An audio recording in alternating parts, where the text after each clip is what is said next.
4වෙනි episode එක පටන් ගන්නෙම romantic trip වැඩසටහනේ මූලික සම්මුඛ සාකච්ඡාවත් එක්ක. මෙතනදී තමයි මොහිටයි හීරෝටයි දැනගන්න ලැබෙන්නේ තමන් එක්ක මේ ලෝක සවාරිය යන්නේ කවුද කියලා. මොහි නම් හීරෝව දැකලා හරිම ලස්සනට hina වෙලා ඒක පිළිගන්නවා. හැබැයි හීරෝගේ රියැක්ෂන් එකේ තිබුණේ පොඩි රළු ගතියක්. හීරෝ හිතා මතාම වගේ ඒ සතුට මගහරිනවා කියලා පේනවා. ඔන්න දැන් ෂෝ එකේ පළමු නැවතුම් විදියට මුළු ටීම් එකම කැනඩාවට යනවා. හෝටලයට ගියාට පස්සේ තමයි මොහිට හරියටම මීටර් වෙන්නේ අර රෙඩ් කාපට් එකේදී තමන් වැටෙන්න යද්දි බේරගත්තේ හීරෝ නේද කියලා. මොහි මේ ගැන හෝජින්ගෙන් අහන්න හැදුවත් එයාගේ ඇසිස්ටන්ට් යන්නු කියන්නේ හෝජින් ගැන හිතන්න නැතුව හීරෝ ගැන විතරක් ફોකස් කරන්න කියලා. හැබැයි අපි නොදන්න රහසක් එතන තියෙනවා. හීරෝ ඇත්තටම මොහි එක්ක රඟපාන්න කැමති වෙලා නැහැ. ප්‍රොඩියුසර් කිම් හෝජින්ගේ උදව්වෙන් කොහොම හරි හීරෝව මේකට කැමති කරව ගන්නවා. හැබැයි හෝජින් ඒකට එකඟ වෙන්නේ පොඩි කොන්දේසියක් පිට. ඒ තමයි ෂූටින් වලදී කිසිම කෙනෙක් මොහිට එයාගේ සොම්බි චරිතය වුණු දොරාමී කියලා කතා කරන්න ඕන නෑ කියන එක. ඒ වෙනුවට එයාගේ ඇත්ත නමින්ම කතා කරන්න කියලා හෝජින් ඉල්ලනවා. ඒකෙන් පේනවා හෝජින්ට මොහි ගැන කොයිතරම් කැක්කුමක් තියෙනවද කියලා. ඊට පස්සේ හෝජින් සහ යොන්නුව තමන්ගේ හොටෙල් රූම් වලට යනවා. හෝජින්ට මේ දෙන්න අතර තියෙන සම්බන්ධය ගැන පොඩි කුතුහලයක් තියෙනවා. එයා යොන්නුවගෙන් අහනවා මොහි ඇත්තටම හීරෝට කැමතිද කියලා. යොන්නුව ඉදින් පඬිතයා වගේ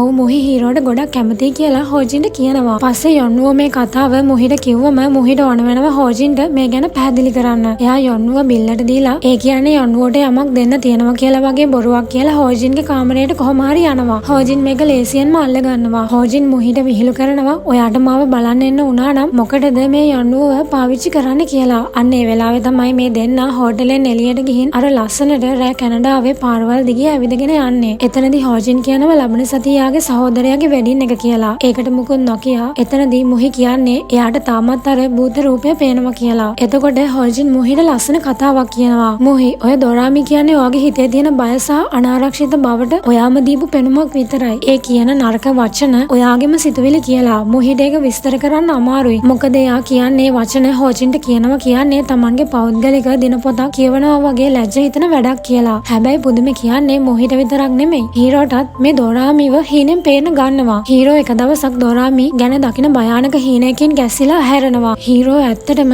මොහිට අකමැති වුණෙත් මේ දොරාමිගේ සොම්බි රූපය නිසා තමන්ගේ රොමැන්ටික් ප්‍රතිරූපයට හානියක් වේ කියන බයටයි. හීරෝගේ ඇසිස්ටන්ට් කියනවා මොහිගේ පළවෙනි මුණ ගැසීමේදී හීරෝට සර්ප්‍රයිස් එකක් දෙන්න ප්ලෑන් කරනවා කියලා. ඔන්න පළවෙනි ෂූටින් එකට කලින් දවසේ මොහි හෝජින්ගෙන් අහනවා හීරෝ තමන් ගැන හිතන්නේ මොකද්ද කියලා. හෝජින් මුලින්ම මුකුත් කියන්නේ නැහැ. එයා කියන්නේ පරිවර්තකයෙක් විදියට එයාට හැඟීම් ගාව ගන්න බෑ කියලා. හැබැයි හෝජින් මොහිට පොරොන්දු වෙනවා දොරාමි මොනවා කිව්වත් ඒවට අහුම්කම් දෙන්න එපා. මම හැම වෙලේම ඔයාගේ පැත්තට ඉන්නවා කියලා. මේ දෙන්න අතර හරිම ලස්සන ආදරණීය බැඳීමක් ඇති වෙමින් පවතින මොහොතක තමයි යන්නුව ඇවිත් ඒක කඩ කරන්නේ. ඊළඟ දවසේ ෂූටින් පටන් ගන්නවා. මොහි හීරෝයි කැනඩාවේ ලස්සන පාක් එකක ඉන්නේ. මොහි ඉන්නේ හෝජින් එක්ක ඉයර්පීස් එකකින් කනෙක්ට් වෙලා. හීරෝ කරන්නේ හරි අමුතු වැඩක්. එයා එක පාට බැලුම් ගොඩක් අතහැරලා මොහිට කියනවා ඒ පස්සේ පන්නලා එයාව හොයාගන්න කියලා. පව් මොහි අර බැලුම් පස්සේ දුවලා හොඳට මහන්සි වෙනවා. හැබැයි හෝජින් නිහඬවම මොහිට උදව් කරනවා හීරෝව ඉක්මනට හොයාගන්න. කොහොම හරි මේ දෙන්න මුණ ගැහුනම හීරෝ ටිකක් කින්ඩියට වගේ මොහි ගියාර සොම්බි ෆිල්ම් එක ගැන කතා කරනවා. හෝජින් මේ වචන පරිවර්තනය කරද්දී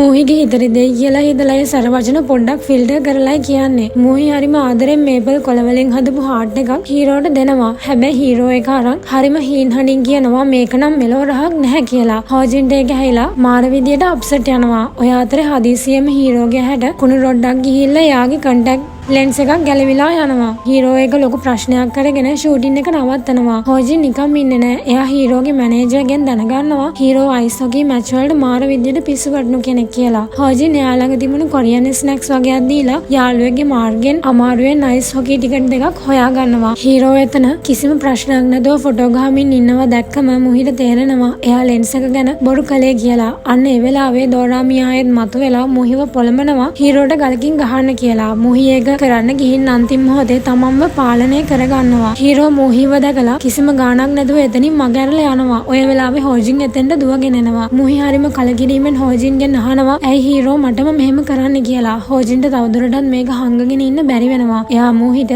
ඇත්තම දේ කියනවා. මොහි හීරෝ මුලින්දම ඔයා මේ ෂෝ එකට තෝරගන්නවට කැමති උනේ නැහැ. එයාට ඕන උනේ නැහැ ඔයා එක රඟපාන්න කියලා. මේක ඇහුවම මොහිගේ හිත හොඳටම පෑරෙනවා. මොහි හෝජින්ට කියනවා හරියා මට අකමැති නම් මම ඔයාට පෙන්වන්නම් මම කවුද කියලා. ඊට පස්සේ මම හීරෝට කියන හැම නරක වචනයක්ම ඔයා ඒ විදියටම එයාට පරිවර්තනය කරන්න ඕන කියලා. හෝජින් මුලින් අදිමදි කළා. පස්සේ මුහිගේ හයියට එයා එකඟ වෙනවා. එයා කියනවා හරි මම පොරොන්දු වෙනවා. ඊට පස්සේ මම කිසිම වචනයක් ෆිල්ඩ් කරන්නේ නැහැ. ඔයා කියන ඕනෙම සර වචනයක් මම ඒ විදියටම හීරෝට කියන්නම් කියලා. හෝජින් පොරොන්දු වුණාට පස්සේ මුහි එතනින් යනවා. දැන් හෝජින්ට තියෙන්නේ ඊළඟ අභියෝගය. ඒ තමයි ෂූටින් නවත්තලා දාපු හීරෝව ආයෙත් ගෙන්න ගන්න එක. හෝජින් කෙලින්ම යනවා හීරෝ ඉන්න තැනට. හෝජින් අරගෙන ආපු අභිරහස් ලියුම් කවරය එයා හීරෝට දෙනවා. හීරෝ ඒක හැරලා බලද්දී එයාගේ සුඩ යනවා. ඒකේ තිබුණේ හීරෝ අවුරුදු ගාණක් තිස්සේ බලන්න ආසාවෙන් හිටපු අයිස් හොකි මැච් එකක ටිකට්. හෝජින් හීරෝට කියනවා ඔයා මේ ෂූටින් එක ලස්සනට ඉවර කරොත් මම ඔයාව මේ මැච් එක බලන්න එක්කන් යනවා කියලා. හීරෝ කියන්නේ හරිම ඊගෝ එකක් තියෙන කෙනෙක් වුණත් එයාගේ ආසාව ඉස්සරහා එයා පරාජය වෙනවා. එයා අකමැත්තෙන් වුණත් ආයේ ෂූටින් එන්න එකඟ වෙන්නේ හෝජින් කරපු ඒ දක්ෂ ගනුදෙනුව නිසායි. හැබැයි හෝජින් එතනින් නවතින්නේ නැහැ. එයා මුහිව හොයන්න දුවනවා. මුහි හිටියේ තමන්ගේ ෆෝන් එකත් ඕෆ් කරගෙන හරිම කලකිරීමෙන්. හෝජින් මුහිව හොයාගෙන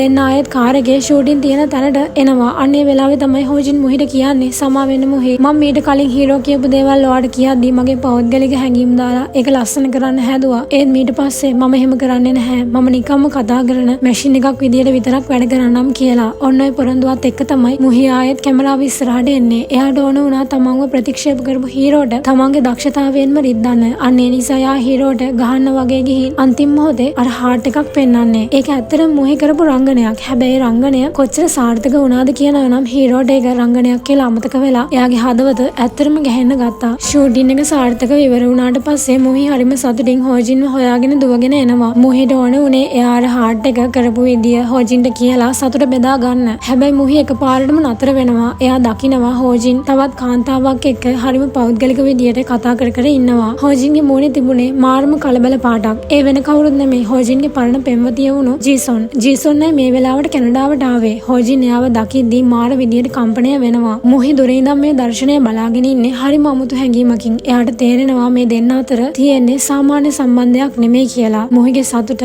එකපාරටම නැති වෙලා එයාගේ හිතේ පුංචි ඉරිසියාවකුයි කුතුහලයකුයි ඇති වෙනවා. අන්න එතනින් තමයි මේ එපිසෝඩ් එක ඉවර වෙන්නේ. ඉතින් ඔයාලට මොකද හිතෙන්නේ කියලා අනිවාර්යයෙන්ම පහලින් කමෙන්ට් එකක් දාගෙන යන ගමන් අපේ channel එකත් subscribe කරන්න අමතක කරන්න එපා. එහෙනම් ඊළඟ එපිසෝඩ් එකෙන් හම්බ වෙනකම් ඔයාලට සුබ දවසක්.